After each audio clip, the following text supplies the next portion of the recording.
Mr. Corey Peterson was a dedicated and committed serviceman, having served in the Air Force for a remarkable 20 years. Despite his unwavering loyalty to his country, his personal life was not as fulfilling. Unfortunately, his wife could not handle the constant absence that came with her husband's profession, and she chose to leave him a long time ago. During his time in active duty, Mr. Peterson was often deployed for long periods, sometimes as long as 6 months at a time. This extended absence put a significant strain on their relationship and ultimately led to the breakdown of their marriage. While Mr. Peterson was able to reconcile his sense of duty with the sacrifices he made at home, his wife was not willing to make the same compromise. Growing up in the South, she found it difficult to adjust to life in Alaska. Despite her best efforts, she just could not fall in love with the rugged and remote terrain, the harsh winters, and the isolation that came with living in such a remote location. Eventually, the stress and loneliness became too much for her to bear, and she fled back to the comfort of her parents in Miami, leaving Corey behind without so much as a goodbye note.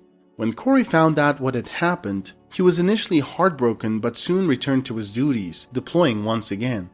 Throughout the years, Corey continued to serve his country with distinction, working tirelessly until he finally retired. Upon reaching this milestone, Corey had time to reflect on his life and realized that he too was drawn to his roots, to the place where he was born and raised, to his village in Alaska. He felt a deep sense of belonging in the land of his ancestors, and he longed to return and rekindle his connection with the place that had shaped him into the person he was today. When Corey finally made it back to his native village, he took time to pay his respects to his late parents by visiting their graves. He also stopped by to see his younger sister, who lived in a nearby small town. Despite being blood relatives, Corey and his sister had grown distant over the years, with only a handful of postcards exchanged each year. Upon his arrival, Corey was met with a cool reception from his sister, who had become a self-sufficient woman with her own small house and had learned to live without relying on anyone else. Corey understood that his long absences had taken a toll on their relationship and that he had become a stranger to his own sister. After his visit with his sister, Corey decided to settle back in his native village and began searching for a job. He eventually found work as a forester, a job that suited him well, given his love for the outdoors and his strong work ethic. Being a retired Air Force officer, Corey brought a level of diligence and discipline to his work, skills he had honed during his time in the military. He approached each day with a sense of purpose, determined to do his best and make a positive impact on his community. The job of a forester was physically demanding, but Corey relished the challenge and was grateful to be working in a role that allowed him to spend time in nature and to give back to the land that had given him so much. He found a sense of peace and fulfillment in his work, and he was content to live a simple life in his village, surrounded by the people and places he loved. Despite being single, Corey was content in his solitude and did not feel lonely. He was, however, the object of attention for many of the local single women who were drawn to his charming military manners and rugged good looks. Despite the attention, Corey was not interested in starting a new relationship, at least not yet. He felt that he needed some time to himself, to reflect on his life, and to focus on his work as a forester. Luckily, Corey had a trusted assistant named Sean, a young man in his 30s who was always there to lend a hand. Sean was a hard worker, and he and Corey quickly formed a strong bond as they worked together in the forest. Corey appreciated Sean's dependability and easygoing nature, and he was grateful to have such a loyal and trustworthy colleague. The two of them spent much of their time working in the forest, enjoying each other's company and taking pride in the work they did. Through their shared experiences, Corey and Sean became friends, and Corey was grateful to have someone to confide in and to share his life with. Sean's life had not been easy, as he was widowed at a young age. 3 years prior, his wife Diana had passed away from leukemia, and the loss had taken a heavy toll on him. He withdrew from society, spending much of his time alone and visiting Diana's grave. Corey somehow was able to establish a connection with Sean, something that not many others had been able to do. It must have been his easygoing nature and genuine interest in others that helped him break down Sean's defenses and to gain his trust. Over time, the two men formed a strong bond, and Corey became one of the few people with whom Sean felt comfortable sharing his thoughts and feelings. The two loners who had once been isolated from the world now had each other, and they took comfort in the bond they had formed. As their friendship grew, Sean began to open up and become more involved. He was particularly interested in Corey's stories about his time in the Air Force, and he would listen intently as Corey shared tales of his experiences and adventures. The summer was particularly hot and dry, making conditions ideal for the outbreak of forest fires. Corey, as a forester, was on the front lines of the crisis, and he was quickly overwhelmed by the sheer scale of destruction that was taking place. The fires were spreading rapidly, and it seemed like no matter how hard firefighters worked, they could not keep up with the destruction. The fires were having a devastating impact on the local wildlife, with countless animals and birds perishing as the flames swept through the forests. Even rare species of cedar trees, which were treasured for their beauty and uniqueness, were reduced to ashes. The fires created a wall of destruction, engulfing everything in their path, leaving a trail of devastation in their wake. Corey was left feeling helpless and defeated as he watched the destruction unfold. "Sean, do you think we should call in a helicopter?" Corey turned to his friend, concern etched on his face. "What good will it do? Look at the destruction around us," the forester replied, his voice heavy with sadness. With the forest fires continuing to spread, there was only one hope: to wait for the rain to come and put out the flames. However, the timing of the rains was uncertain, and every day was filled with worry for Corey. As he walked the acres of land under his care, the smell of burning filled his nostrils, the acrid smoke clouded his vision, and the ominous crackle of the fire echoed in his ears. Despite his best efforts, there seemed to be nothing that Corey and his team could do to stop the force of nature from destroying everything in its path. One particular harrowing day, Corey set out on his rounds. As he approached the vast swamp that stretched for miles, he caught a glimpse of the powerful river that flowed at its far end, providing life to the entire region. Suddenly, Corey felt a gaze upon him and turned to find a massive wolf standing in the clearing of the forest. The beast's intelligent yellow eyes were fixed upon Corey, and he felt as though the wolf was silently pleading with him for help. The sight of the wolf, so powerful and yet vulnerable, filled Corey with a sense of awe and responsibility to protect the wildlife that called these forests home. "Hey there, buddy. Are you injured?" Corey noticed the wolf had returned, as if beckoning him to follow. He nodded in comprehension and followed the wolf. The beast led him to a clearing where Corey saw a pack of wolves that were cautiously observing him. The alpha female, her eyes irritated from the smoke, had her ears perked up in alertness. Two young wolves were nervously pacing nearby, whimpering, and three small pups were crying for their mother's milk. A raging wall of fire was closing in on the wolf family. Corey beckoned to the wolf and headed towards the swamps. As he leaned on his walking stick, he carefully made his way through the murky marsh. The pack followed him silently, not falling behind, but keeping a respectful distance. At the edge of the swamp was a small cabin. Corey opened the low door, which was propped up so that any sneaky wolverines couldn't get in. He grabbed some dried fish and meat from the lintel and tossed it to the wolves. Then, after collecting several buckets of water from a deep trap in the swamp, he poured it into a large barrel. "I got you guys some food and water. Make yourself at home here. It's a safe place," Corey said. The wolf cautiously gathered around the shack. The young ones eagerly devoured the meat, growling with satisfaction, while the mother kept a watchful eye on the man in the pea coat. After a while, Corey gently stepped away from the wolves. There was a feeling of peace in his heart. The forest fires continued to ravage the area for 3 long, difficult days. Then suddenly the sky was filled with violet and pink clouds, and a heavy rainfall began. The roads in the village turned into raging rivers, and the villagers cried with happiness. Corey and Sean finally felt a sense of relief and could breathe easily again. As the end of summer approached, Corey was at home on a chilly, rainy August evening when he heard a soft tap at his window. Assuming it was his friend Sean, he quickly made his way to the door, but to his surprise, he found his niece Mary standing outside. She was soaked to the bone. Corey invited her inside and told her to quickly change out of her wet clothes. He took out some warm socks and a sweater for her to put on. Mary, shivering from the cold, removed her wet jacket and revealed her large pregnant belly, the thin fabric of her dress clinging to her form. Whoa, hold up a minute. That's quite a bump you got there. Corey spoke gently, trying to comfort the upset young woman. It's okay. Don't cry, Mary, he said. I'll make us some coffee and we can chat. You can tell me what's got you so upset. After a bit, Mary started to calm down and relax. Uncle Corey, she said in a quiet voice, my mother threw me out of the house. It all started when Mary, the young niece, fell in love with a handsome and wealthy man. The man was skilled in the art of manipulation and used his words and gifts to win over Mary's heart. She couldn't resist the pressure and soon found herself pregnant. When she told her partner about the baby, he promised to marry her, but his parents were not on board with the idea. They didn't want Mary as their daughter-in-law.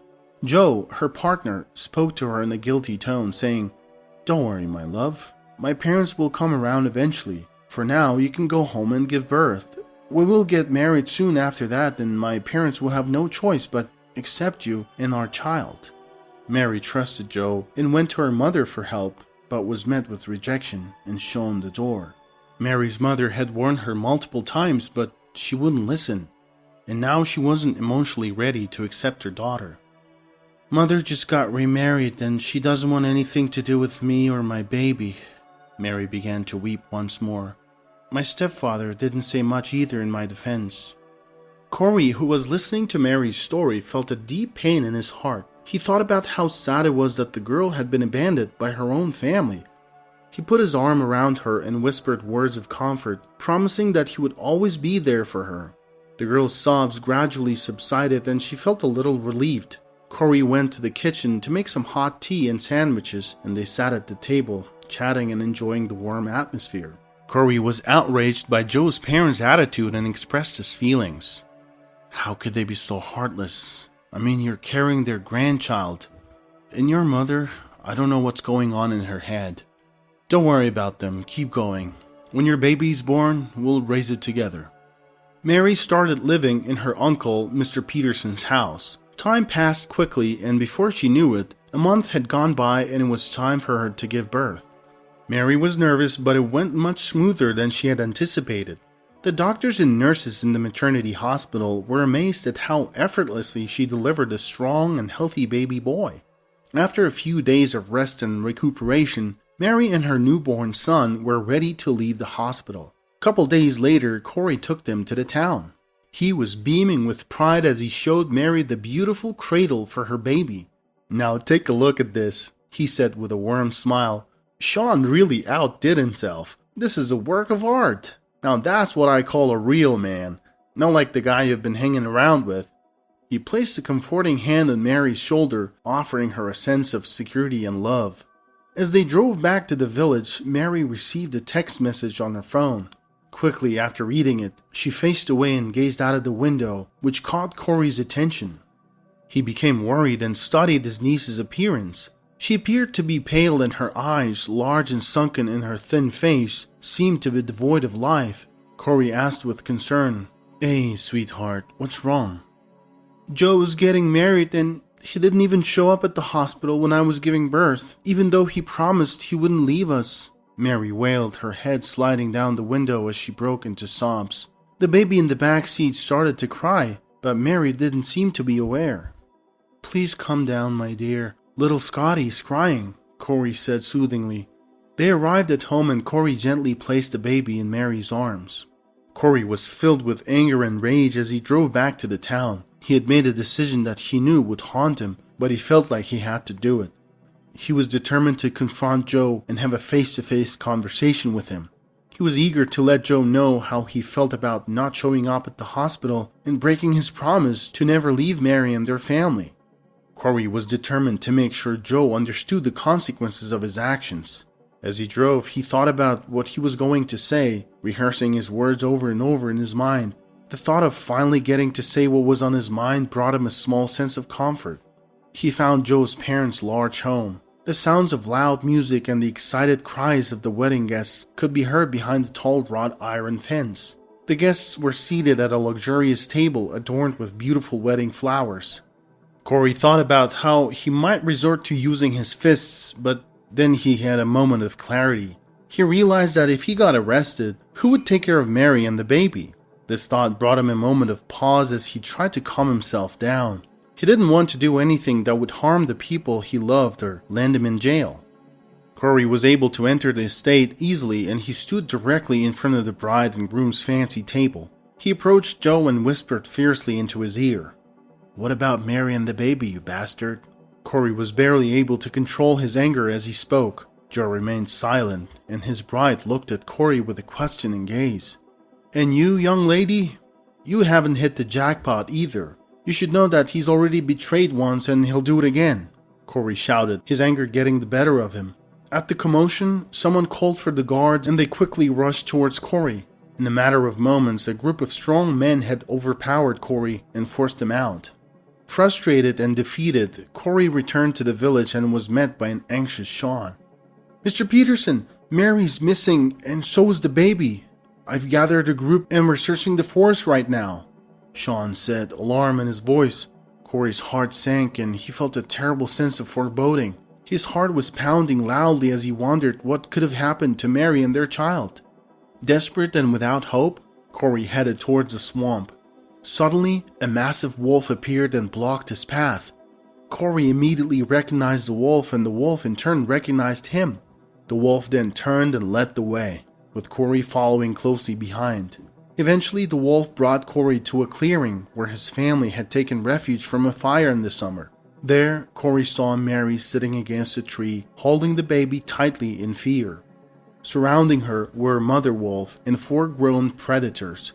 Mary was neither alive nor dead, and Corey felt a mixture of fear and relief wash over him.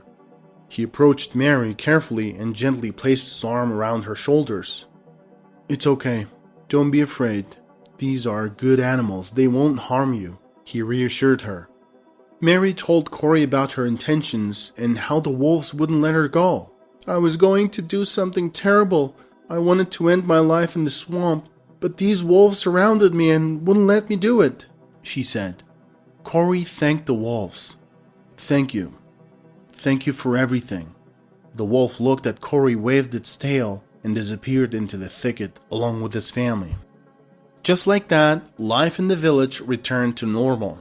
Mary fully recovered and was once again filled with joy and laughter, her happiness evident in her bright smile. Scotty grew into a mischievous child, always causing some kind of trouble. Corey loved spending time with his niece and grandson, bringing them gifts from the forest and watching them grow. The house was filled with happiness and the sound of laughter echoed throughout. Sean was a frequent visitor to Corey's house. As a woodworker, he always brought entertaining toys for Scotty. He had grown to love Mary and Scotty deeply. He helped around the house and spent a lot of time playing with the boy. He frequently chatted with Mary, and one day he came to Corey's house looking sharp and excited. He approached Mary and offered her a small ring. "Will you marry me? I will give my life for you and Scotty." Mary was overjoyed, covering her face with her hands and laughing and crying at the same time. "Yes," she replied. The entire village came together to celebrate the joyous occasion of the wedding. Even Mary's estranged mother, who had previously disowned her, came to the event and sought forgiveness.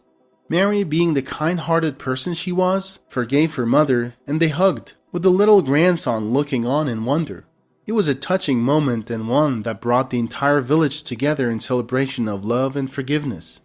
Corey continued to work as a forester and enjoyed every moment of it. He roamed the forest for hours in search of his wolf friends, but never saw them again. They had moved to a more peaceful and serene place, where the rivers flowed strongly and the lands were filled with game. It was probably a better and more satisfying life for them away from the disturbed lands that were impacted by human activities.